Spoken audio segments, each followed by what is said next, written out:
स्वभाव। दौलतपुर गांव में एक ऋषि रहते थे। उनका एक शिष्य तीर्थाटन कर बहुत दिनों बाद गांव में वापस आया था। एक दिन शिष्य संध्या के समय हवन कर्म से निवृत्त होकर जब गुरु और शिष्य हवन कुंड के समीप आराम से बैठे हुए थे, तभी गुरु ने शिष्य से पूछा, इस लंबी यात्रा में तुमने सबसे बड़ी कौन सी बात देखी है, बताओ।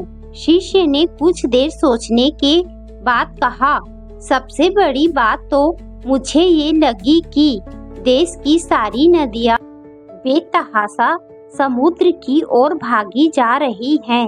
गुरु बोले, अरे इसमें कौन सी बड़ी बात है। शिष्य झिझकते हुए बोला, बड़ी बात तो यह है महाराज, जितनी भी नदियां हैं उन्हें पवित्र माना गया है। उनका रूप मनोहर और जल सुस्वाद है। इनके किनारे पर इतने फूल खिलते हैं, इतने पक्षी चहचहाते रहते हैं कि इंसान का जी वहाँ से हटने को नहीं चाहता। मगर नदियाँ हैं कि एक क्षण कहीं भी रुकने का नाम ही नहीं लेती।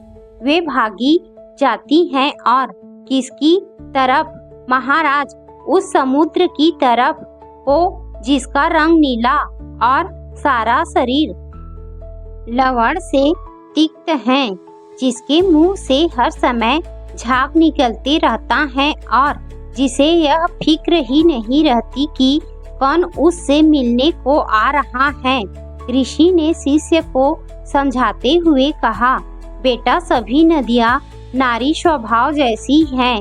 वे अपने प्रेमी का चुनाव गुण देख कर करती हैं। समुद्र नीला और खारा भले ही हो, मगर वह गंभीर है और बड़ा मर्यादावान भी। इसीलिए वह ना तो कभी घटता है और ना उसमें बाढ़ ही आती है। ऐसा सुगंभीर आकर्षण भला कौन रोक सकता है।